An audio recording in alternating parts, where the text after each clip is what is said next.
You remember Rodney Dangerfield?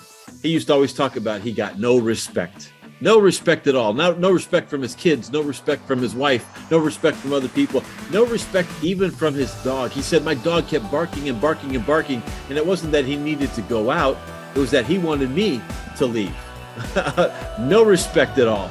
Now listen, whether you go to Rodney Dangerfield to get your information about respect, or maybe you ascribe to the Aretha Franklin version of respect to get a little RESPECT.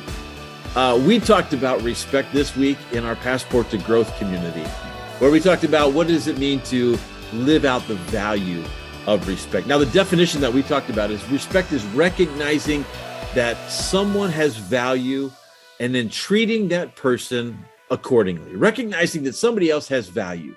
You know, I've always believed that you can't add value to other people if you don't value people. And I think John Maxwell always talked about the idea of, are you putting a 10 on a scale of 1 to 10? Are you putting a 10 on somebody's head? When you look at them, do you see their value? Do you recognize their value? And then do you treat them accordingly? Now that works not only for other people, but it obviously works for ourselves. You know, you can't add value to other people if you don't value them. But at the same time, if you put a small value on yourself, it's said that rest assured that the world will not raise that price. So not only do we have to respect other people and value other people, but we need to respect and we need to value ourselves. And I think if there's anything that this world needs in this day and age, is to be able to show a little bit of RESPECT to one another. Show some respect to other people. And that shows up in a lot of different forms. It comes in terms of listening and seeking to understand before being understood. It's showing empathy for other people's differences. It's serving other people. It can just be as simple as being polite, pleases and thank yous and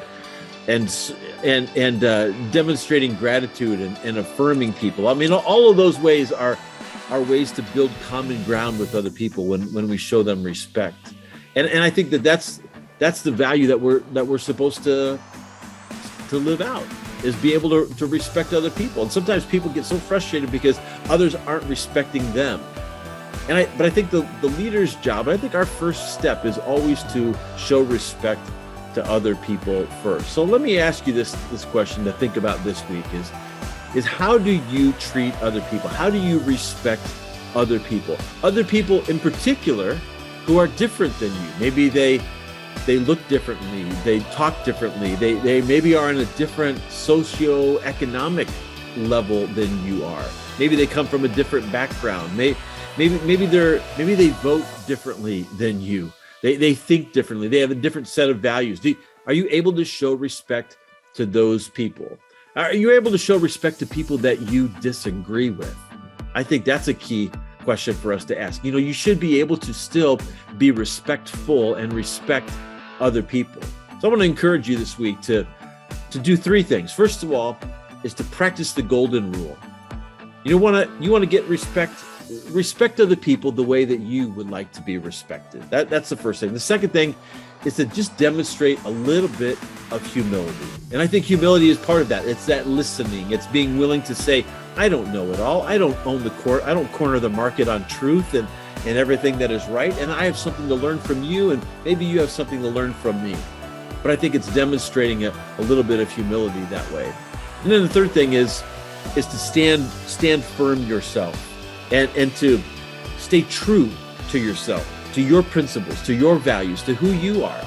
Because if you want other people to respect you, I think you have to have a proper respect for yourself. And that may just mean standing up for what you believe in and staying true to that, not being knocked off course. It doesn't mean that you can't learn things. It doesn't mean that you can't grow, but it just means that you have to respect yourself. If you don't value yourself, the world will not raise that price. They will not add value to you as well. So I think that's the lesson of respect. I encourage you, as you advance your leadership and advance your growth, to look for ways that you can step out and demonstrate the value of respect.